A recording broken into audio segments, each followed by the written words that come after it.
పూరా లోకల్ గారికి సూచన చేస్తున్న స్కూల్స్ కాలేజెస్ కూడా కంటిన్యూగా నడపాలన్నా హాలిడేస్ ఇవ్వాలన్నా పరిస్థితిని బట్టి అంచనా వేసుకోండి. అదేవిధంగా ఐటీ ప్రొఫెషనల్స్ కూడా వర్క్ ఫ్రమ్ హోమ్ చేయడానికి అవకాశం ఉంటే వాళ్ళని కూడా అప్రమత్తం చేయండి. వీలైనంత మేరకు ప్రజల్ని రోడ్ల మీదకి రాకుండా జాగ్రత్తగా సేఫెస్ట్ ప్లేస్లో ఉండేటట్టు డిపార్ట్మెంట్ పరంగా అప్రమత్తం చేయండి. మీరు కూడా డిఫరెంట్ డిపార్ట్మెంట్స్ నేను special chief secretary IT and వాళ్ళకు కూడా సంజయ్ కూడా నేను ఇన్స్ట్రక్షన్ ఇస్తున్నా.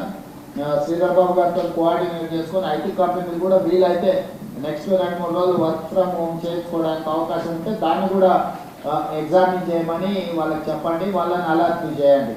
సైబరాబాద్ కమిషనర్ కూడా ఆ ఏరియాలో ఐటీ కంపెనీలు టచ్లు ఉంటాయి కాబట్టి వీలైతే సైబరాబాద్ కమిషనర్ గారు కూడా వాళ్ళతో కోఆర్డినేషన్ చేసుకొని వీలైనంత మేరకు వర్క్ ఫ్రమ్ హోమ్ అయ్యేటట్టు చూడండి. దాంతో ఏంటంటే రోడ్ల మీదకి కొంత ట్రాఫిక్ తక్కువ ఉంటే హ్యాండిల్ చేయడం ఈజీ అవుతుంది. స్కూల్స్ అండ్ కాలేజెస్ కూడా పరిస్థితి బాగాలేకపోతే అవసరమైతే సెలవులు